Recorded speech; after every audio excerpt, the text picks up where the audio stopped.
pouco antes do intervalo, a professora Alzira lembrava aquela mania de só estudar coisas lá do passado. Eu diria até que tinha aquela história que a gente chegava no banco escolar, batia na República, ficava por ali mesmo, não ia adiante. Se você tem um trabalho voltado exatamente para a história mais recente, por que você acha que está mudando isso? Até eu acho que as escolas hoje em dia já entram na história da República, você entra na história bem mais recente, no próprio período militar, que é a coisa que você se especializou, né? A que acreditar essa mudança? Bom, em parte, mudanças grandes na ideia do que é história, né? De que se faz história, o ofício de historiador. Durante muito tempo, se acreditava, por exemplo, que era necessário haver um grande distanciamento histórico. Você só poderia falar com alguma isenção de fatos ocorridos há muito tempo atrás, né? Isso dentro de uma versão que nós chamamos mais positivista de história, né? Que acreditava nesse tipo de coisa e achava que a história mais recente, pelo fato de envolver a subjetividade das pessoas que faziam história, né, seria menos científica, vamos dizer assim, né? Quer dizer, hoje em dia, a interpretação dominante é que a história é uma ciência, mas em busca de compreensão, não é uma ciência em busca de explicação, por exemplo, né? Há uma diferença em relação a esse ponto. Nesse contexto, passou-se a valorizar mais também essa história recente, que era acusada em outros contextos de ser menos isenta, né? Mais difícil de se manter um distanciamento.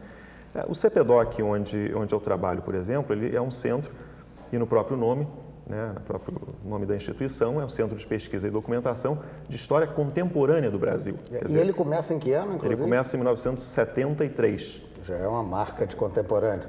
Contemporâneo na época entendia-se, né, principalmente o período iniciado após 1930, né, a Revolução de 30 aparece aí como um marco de referência, né? Que era normalmente até onde a gente ia no banco escolar.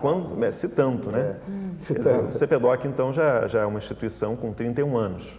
Esse contemporâneo também vai se movendo com o tempo, né? Hoje em dia, grande parte das pesquisas, por exemplo, envolvem o período do regime militar, né, que é um passado mais próximo, né, presente de alguma forma, ou a própria transição democrática.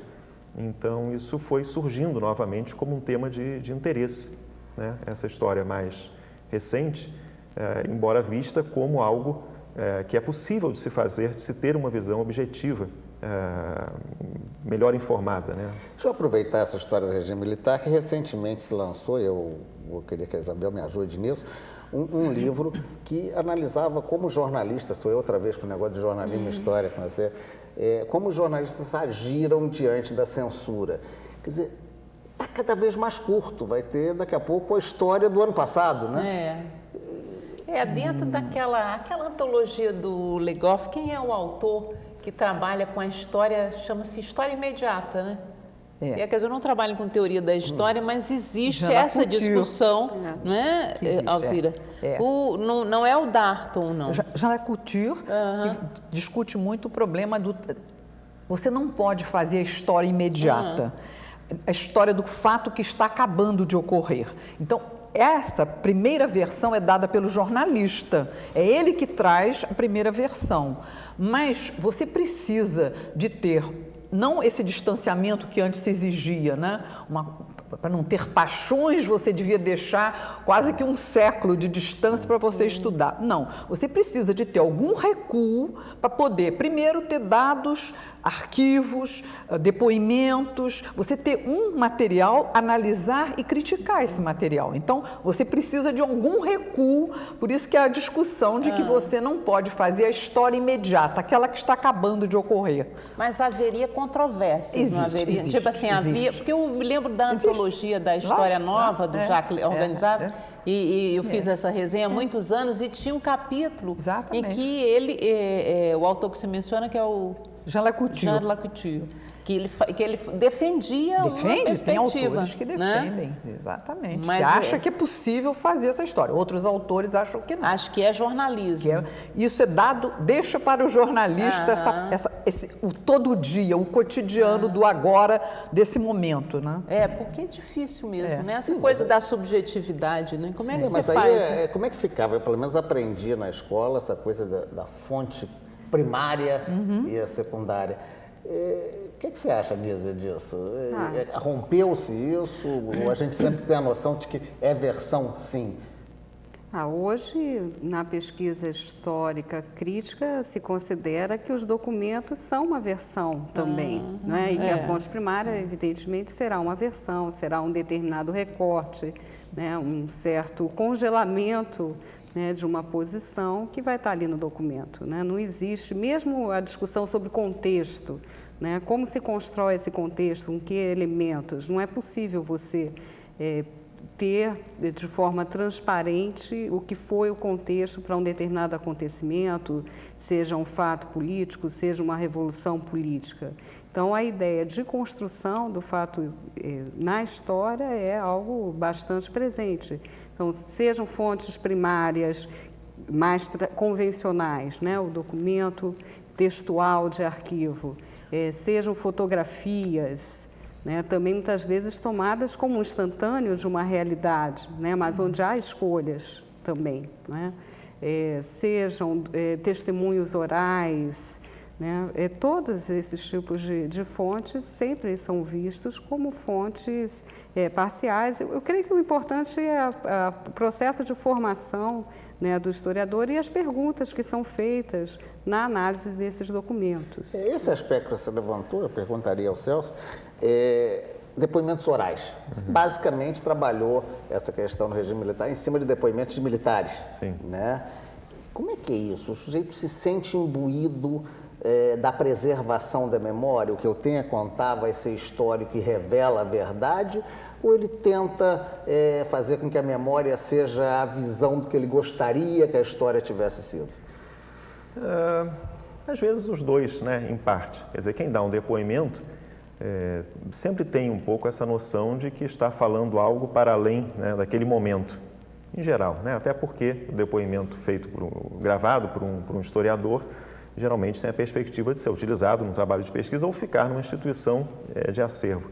Em relação, por exemplo, a essa pesquisa sobre o regime militar, é interessante, o historiador trabalha muitas vezes não com um documento único, né, mas com um conjunto de documentos. Então, a respeito dos depoimentos sobre o regime militar, por exemplo, quando vistos em conjunto, né, colocados em relação um com os outros, você constrói um tipo de visão, aí sim, do historiador diferente. Por exemplo, nós tínhamos a ideia de que havia alguma visão, alguma memória militar sobre o regime, né? Após a realização de dezenas de entrevistas, nós vimos que havia memórias concorrentes dos próprios militares sobre o regime, né? Quer dizer, isso quando se sai do documento único e se coloca em contexto, né? Um conjunto de documentos que dialogam, conflitam entre si. E eles mesmos, desculpe, mas eles mesmos se preocuparam em estar fazendo os próprios militares registros de história oral, né, que via numa matéria de jornal. Eu desconhecia esse fato, o que também é interessante nessa linha de disputa, né, de versões. Saiu uma matéria no jornal, né, sobre a versão eles apresentando a versão, algumas bem discutíveis sobre o Rio Centro, né, umas coisas assim, mas algumas interessantes até, sobre a mistificação em torno de alguns fatos, né? Até porque os documentos propriamente ditos, você teve dificuldade, certamente. Muitos foram queimados, sumiram, né? Não, esse é um fator importante para se fazer a história mais recente, né, contemporânea, enfim. Você muda o tipo de perguntas que se faz muitas vezes, isso mudou, né, no interesse do historiador. Por exemplo, temas que antes não eram considerados tão nobres, né, quanto a vida cotidiana, como temas ligados à alimentação, a formas, cuidados com o corpo, uma série de questões que passam a surgir nas últimas décadas, né? Além disso, você tem o fato que você mencionou, de que para os tempos mais recentes nós não temos muitas vezes arquivos, na maioria das vezes, aliás, artigos de documentação textual. Nós temos, por exemplo, entrevistas de história oral, como se chama, né? Quer dizer, nós criamos um documento a partir do próprio método de pesquisa, ele gera, né, um depoimento oral que pode ser utilizado por outras pessoas, né? A documentação fotográfica, né, e em vídeo, que é muito mais recente até porque foi uma tecnologia, né, mais recente, nos últimos 100 anos, no caso da fotografia. O filme. Então, o filme, né, quer dizer, essa história mais recente, ela se faz também com perguntas diferentes, né, com o uso de métodos diferentes, e com uma atenção e com a produção de fontes diferentes também, né? Isso, claro, gera questões novas para os próprios historiadores também quando vão guardar arquivos, né, quando se tornam arquivistas, né, produtores de documentação que será guardada para a posteridade. Você abordou um aspecto, eu perguntaria, professor Rosila, essa coisa da história do alimento, história da pessoa, virou quase que uma moda de livros, muito fazer a história a partir de aspectos diferentes, de enfoques diferentes e principalmente, talvez, privilegiando as individualidades. É uma tendência que marca uma diferença, né, com o passado, onde a estrutura que explica tudo, né? O meio faz o homem não tem participação na história, apenas pontual. É uma mudança realmente significativa? Foi uma outra mudança que houve na história. Quer dizer, a história antes o que era importante era estudar os aspectos econômicos e sociais, né? Você não estudava, por exemplo, a história política, a história cultural. Isso não era valorizado pelo historiador, né? Isso mudou. Assim como você só devia estudar o coletivo, o individual era rejeitado, o papel do indivíduo na história era mal visto, isso não era considerado importante, né? Isso mudou também. Nos últimos 30 anos, você dá um papel importante ao indivíduo na história, daí as biografias em grande quantidade, daí nós estudarmos não só as biografias, mas os depoimentos orais, você dá um papel importante ao indivíduo. Né? Não teria uma marca aí, a própria questão marxista? Foi. Isso aí foi pouco peso, né? Porque aí a história tinha uma grande influência marxista, isso começa a mudar a partir dos anos 70. Isso muda na França a partir dos anos 70, a École des Annales, né? Ela começa a introduzir grandes mudanças, e que nós, no Brasil, tivemos uma influência muito grande sobre isso, né? Bem, vamos fazer mais um intervalo e voltamos nessa nossa viagem do conhecimento. Até já.